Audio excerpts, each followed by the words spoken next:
신약 성경 21쪽 마태복음 13장 1절부터 9절까지입니다.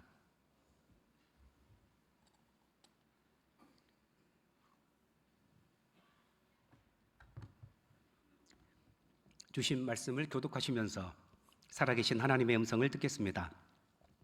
그날 예수께서 집에서 나가사 바닷가에 앉으시매 큰 무리가 그에게로 모여 두고는 예수께서 배에 올라가 앉으시고 온 무리는 해변에 서 있더니 예수께서 비유로 여러 가지를 그들에게 말씀하여 이르시되 씨를 뿌리는 자가 뿌리러 나가서 뿌릴새 벼러는 길가에 떨어지매 새들이 와서 먹어버렸고 더러는 흙이 얕은 돌밭에 떨어짐에 흙이 깊지 아니하므로 곧 싹이 나오나 해가 돋은 후에 타서 뿌리가 없으므로 말랐고 더러는 가시떨기 위에 떨어짐에 가시가 자라서 기운을 막았고 더러는 좋은 땅에 떨어지매 어떤 것은 100배 어떤 것은 60배 어떤 것은 30배의 결실을 하였느니라. 귀 있는 자는 들으라 하시니라. 아멘, 아멘. 우리가 살아가는 이 세상은요, 경제 법칙이 적용되는 세상이지요. 경제 법칙 아시죠? 가장 최소의 비용으로 최대의 효과 결과를 얻는 것이 바로 이 법칙입니다. 항상 우리는 가성비 좋은가를 봅니다. 가성비. 그런데요, 나가면서 선교지 물품을 구입하려고 딱 보면요, 가성비는 떨어질지도 몰라요. 왜냐하면 제가 선교비 물품 후원하는 거니까. 근데 제가 이렇게 이제 아침에도 1부, 2부 똑같은 말을 했는데 내가 잘못 말했다는 생각이 들더라고요. 가성비가 세상적으로는 떨어지지만 영적인 가성비 최고인 줄 믿습니다. 왜요? 하나님의 역사에 내가 투자하는 것이니까 하나님께서 100배의 결과를 맺게 할 줄 믿습니다. 어쨌든 세상은 경제의 논리가 지배하는 세상이지요. 농사도 마찬가지입니다. 귀한 씨앗을 길가나 돌밭이나 가시덤불에 뿌리는 농부는 없어요. 잘 갈아엎은 옥토에만 뿌리죠. 이것이 세상의 상식인데 오늘 본문에 씨 뿌리는 자는 좀 달라요. 길가에도 돌밭에도 가시떨기에도 막 뿌려버립니다. 이 뿌리는 분이 누구세요? 예수 그리스도이십니다. 그리고 이 뿌리는 씨앗은 뭡니까? 하나님의 말씀, 생명의 복음인 줄 믿습니다. 그런데 이 말씀 앞에서 우리가 한 가지 짚고 넘어가야 될 사실이 하나 있어요. 예수님께서 왜 그렇게 낭비하셨을까를 생각하기 전에 실은 오늘 우리도 이 자리에 앉아 있긴 하지만 과거에 우리 역시 길가밭과 같은 인생, 돌짝밭 같은 삶, 그리고 또 세상의 염려에 막힌 가시밭 같은 사람이었다는 것입니다. 그럼에도 불구하고 예수님이 우리를 포기하지 않으셨어요. 우리를 위해서 막 뿌리셨어요. 뭘요? 사랑을, 뭘요? 생명을 뿌리셨어요. 그리고 마침내 십자가에서 자신의 목숨까지 내어주셨어요. 그 결과가 바로 오늘 이 자리에 서 있는 저와 앉아 계신 여러분인 줄 믿습니다. 이 복음, 이 은혜 때문에 우리가 살아가고 있는데 이번 여름 우리가 신앙훈련 그리고 단기 선교 방문팀 그리고 또 계속해서 우리가 함께 추진하고 있는 예수 믿으라 10만 번 운동, 이 모두는 이런 예수님의 사랑과 이렇게 낭비하는 것처럼 보이는 뿌리는 은혜의 결과인 줄 믿습니다. 오늘 말씀을 통해 먼저 우리를 끝까지 포기하지 않으신 주님의 마음을 깊이 만나고 그 은혜 때문에 오늘 우리가 반응하는 시간이 되시기 바랍니다. 그렇다면 오늘 우리에게 찾아온 예수님, 우리가 만나는 예수님은 어떤 분이실까요? 첫 번째는 낮은 자리까지 내려오신 예수님이십니다. 예수님은 철저하게 영혼의 눈높이까지 내려와 오셨어요. 오늘 본문 읽었던 3절을 보면요, 우리 한번 같이 읽어보겠습니다. 3절 말씀. 예수께서 비유로 여러 가지를 그들에게 말씀하여 이르시되 씨를 뿌리는 자가 뿌리러 나가서. 아멘. 씨 뿌리는 자의 비유를 예수님께서 말씀해 주셨죠. 여기서 가장 먼저 주목할 것은 예수님께서 비유로 말씀하셨다는 사실입니다. 예수님은 하나님의 아들이시죠. 하나님의 아들, 하늘의 모든 진리와 능력을 한 몸에 가지고 계신 분이시기 때문에 얼마든지 원하기만 하면 화려한 미사여구 총동원해서 하늘의 언어, 누구든지 들어본 적이 없는 그런 멋진 언어로 전하실 수 있었을 것입니다. 그런데 예수님은 그렇게 하지 않으셨어요. 여러분, 가버나움 바닷가에 모인 사람들을 한번 떠올려 보세요. 주로 어떤 분들일까요? 어부들, 농부들, 목자들, 또는 세리나 이런 죄인들, 못 배운 사람들이 훨씬 더 많았을 겁니다. 예수님이 가는 곳마다 막 이렇게 바리새인들이, 성경 율법학자들이, 제사장들이 따랐다 이렇게 말씀하지 않기 때문에 그렇습니다. 농부들에게 씨 뿌리는 이야기 들려주셨어요. 얼마나 그들이 이해가 잘 됐는지 몰라요. 어부들에게 그물 깃는 이야기, 또 고기 잡는 이야기를 해줬어요. 그들의 삶의 일부기 때문에 귀에 쏙쏙 들어오겠죠.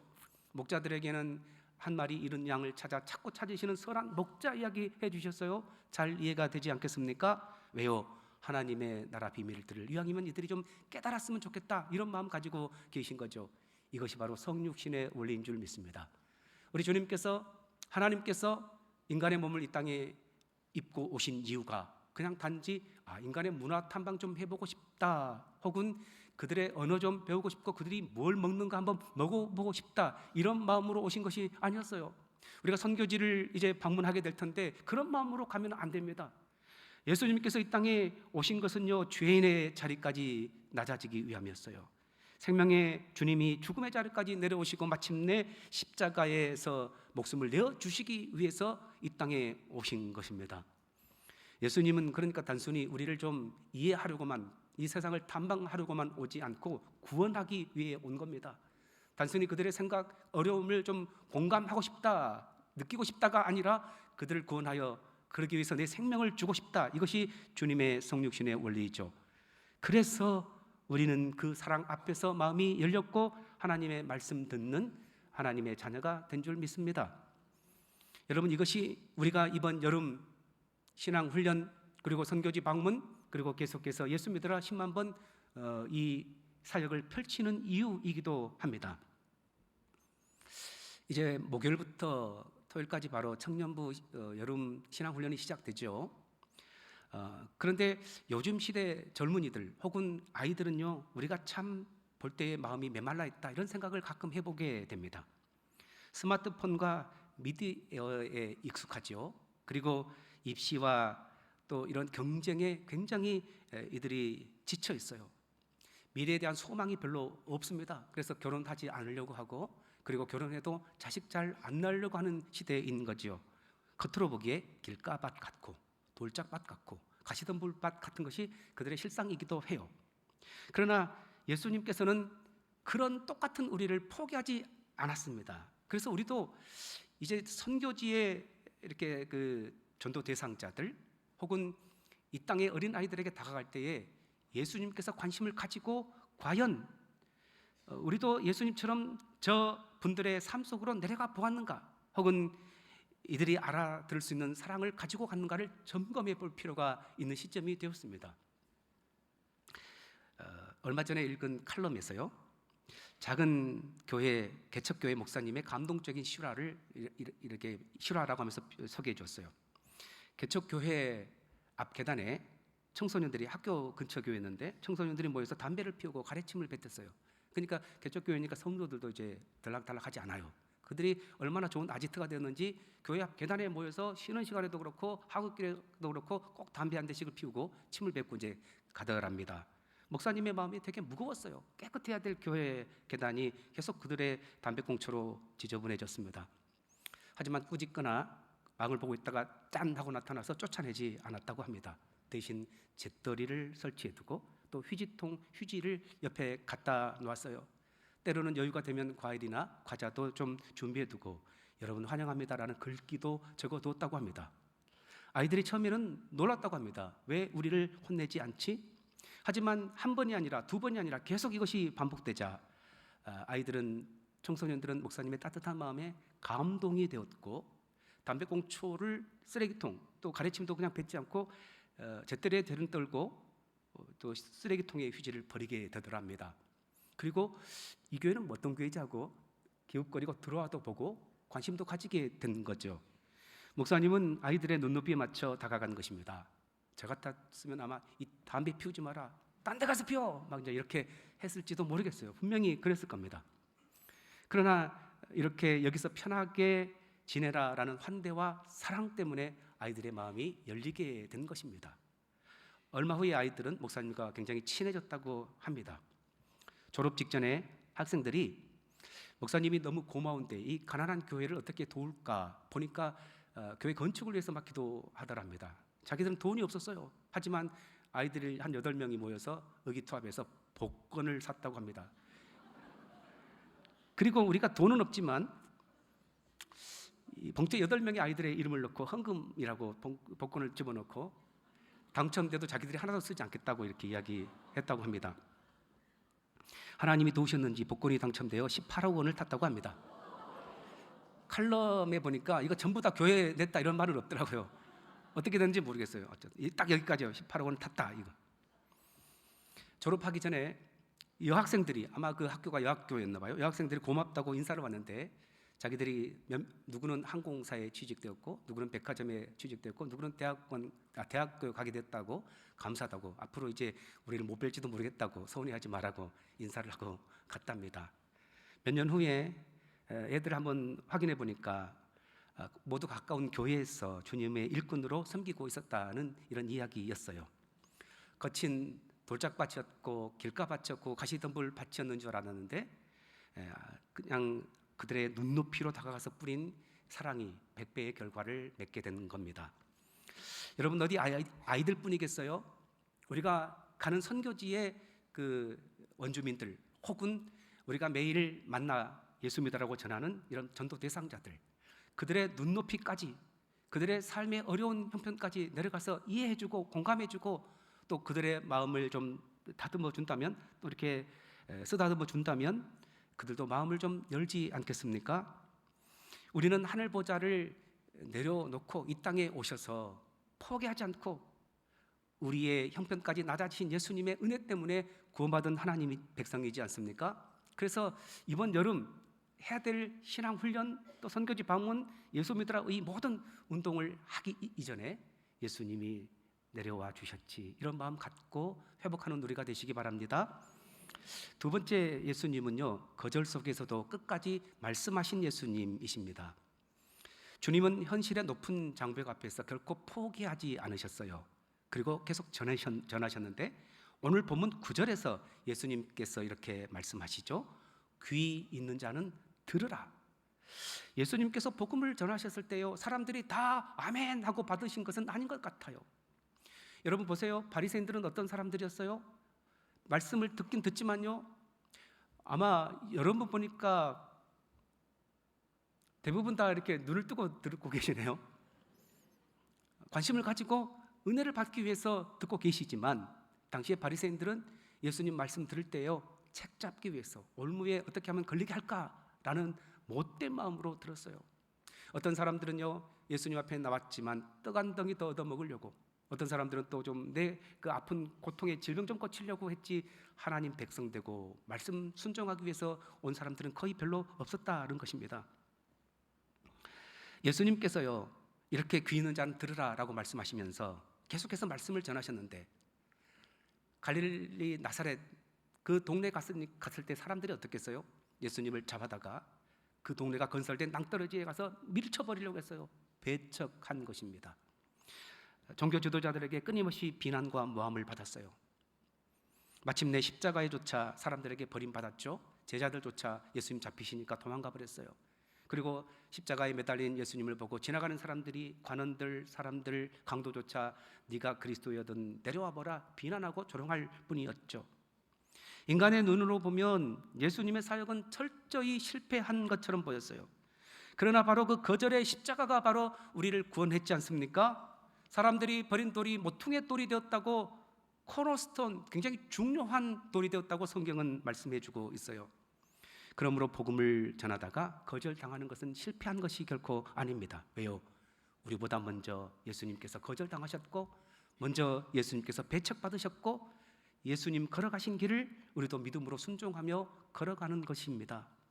여러분, 오늘 이 자리에 앉아 계신 분들 중에서 가정에서, 직장에서 이웃에게 예수 믿으라 복음을 전했지만 오히려 깊은 상처만 되돌아온 분들이 얼마든지 있을 것입니다. 믿지 않는 가족에게 전해봤자 계속 되돌아오는 것은 비난뿐이었고, 10만 번 예수 믿으라 전해봤자 결과가 별로 만족스러울 만한 결과도 있지 않을 수도 모르겠어요. 지난 상반기까지 집계 내보니까 5만 5천 번이라고 우리가 지난 주보에도 안내드렸죠. 그런데 여기 보면 주보의 교회생활 안내 밑에 지난주 등록하신 분들 숫자 보면 39번이에요. 5만 번 이상 예수 믿으라고 해도 알겠습니다라고 따라 나온 분들은 소수라는 것을, 아주 미진한다는 것을 우리가 알 수 있어요. 그러나 여러분 기억하시기 바랍니다. 우리가 사람들의 반응 때문에 복음 전하는 것이 아니죠. 뭐 때문입니까? 먼저 우리 위해 십자가신 그 예수님의 은혜, 사랑에 감사해서 복음을 전하는 것인 줄 믿습니다. 그래서요, 복음은 계속 들려져야 되고 계속 전해야 됩니다. 로마서 10장 17절은 이렇게 말합니다. 그러므로 믿음은 들음에서 나며 들음은 그리스도의 말씀으로 말미암았느니라. 아멘. 오늘 전하면 누군가는 분명히 거절할 것이에요. 통계적으로 거절하는 숫자가 훨씬 더 많아요. 그러나 어떤 누군가는 복음을 듣고 내가 살 길을 찾았다라고 따라올 몇 분도 계실지도 모르겠어요. 그래서 우리는 포기할 수 없는 것입니다. 이미 말씀드린 바와 같이 우리 노예에 소속된 동구의 천강교회는요, 우리 교회에 비해서 교인들의 숫자가 정말로 적은 교회였어요. 작년에 2025년에 교회가 이제 운동을 벌였죠. 우리 예수 믿으라 전하자.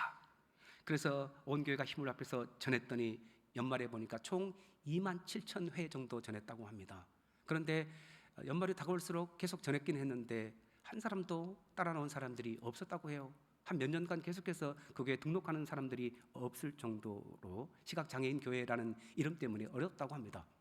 그런데요, 연말이 되어서 몇 분이 나왔고 연초가 되니까 많은 사람들이 몰려와서 그 교회 역사 이래로 40여 명을 연초에 막 세례주게 됐다라는 놀라운 사실이에요.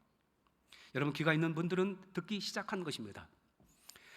이번 여름 행사에 포기하지 않고 우리 자녀들에게 우리 생명의 복음의 씨앗을 뿌리고, 그리고 단기 선교지에 방문해 가서 그곳에서 원주민들에게, 현지인들에게 복음을 전하는 것, 여러분 쉬운 일은 결코 아니에요. 계속해서 10만 번 예수 믿으라 전하긴 하는데 열매가 없고 결과가 없을 때 낙심하기 쉽습니다. 그러나 여러분, 오늘 우리가 준비한 만큼, 애쓰는 만큼 열매가 없고 또 결과가 없다 할지라도 끝까지 우리 위에 복음 전하시고 사랑하시고 또 품으셨던 예수님, 그분 때문에 우리가 이 자리에 있는 것 아닙니까? 포기하지 마세요. 오늘도 보니까 일부 예배 때 보니까요, 10년 이상 계속해서 누군가가 예수 믿으라고 전해서 앉아 계신 집사님 한 분이 계시더라고요. 한 9년까지만 전하고 말았다면 그분 어떻게 구원받았을까요? 포기하지 않는 누군가의 섬김 때문에 10년 넘어서 그분이 와 계신 것을 보았어요. 우리는 예수님을 따르는 사람이기에 오늘도 거절에 대한 두려움보다도 주님 가신 길, 오늘도 우리도 한번 따라가겠습니다. 이 마음 가지고 우리 교회 학교를 섬기고 또 선교지를 섬기고 우리 지역을 예수 믿으라로 전하는 우리가 되길 바랍니다. 마지막 세 번째는 예수님은 한 알의 밀알이 되어 풍성한 열매를 맺으신 예수님이십니다. 예수님은 결과를 계산하지 않고 끝까지 복음을 전했는데 그 결과 8절에서 이렇게 우리 가운데 놀라운 사실을 보여주죠. 8절 말씀 한번 같이 읽겠습니다. 더러는 좋은 땅에 떨어짐에 어떤 것은 100배, 어떤 것은 60배, 어떤 것은 30배의 결실을 하였느니라. 아멘. 아멘. 우리가 그 씨 뿌리는 비유에서요, 앞에 세 가지 경우만 보면 얼마나 절망스러운지 몰라요. 길가밭에 떨어지니까 새들이 쪼아 먹어버렸죠. 돌짝밭에 떨어지니까 싹이 나다가 그냥 그쳐버렸죠. 그리고 가시 덤불에 떨어지니까 가시가 자라서 더 이상 열매 맺지 못하겠어요. 뿌린 씨의 75%는 그냥 다 낭비에 불과합니다. 그러나 오늘 주님은 분명히 우리에게 좋은 땅에 떨어진 씨도 있다는 것을 보여줘요. 결과 100배, 60배, 30배의 열매를 맺는다고 말씀해주고 있어요. 여기서 말하는 100배라는 것은 단순히 문자적인 100배 또는 많은 수만을 의미하는 것은 아니에요.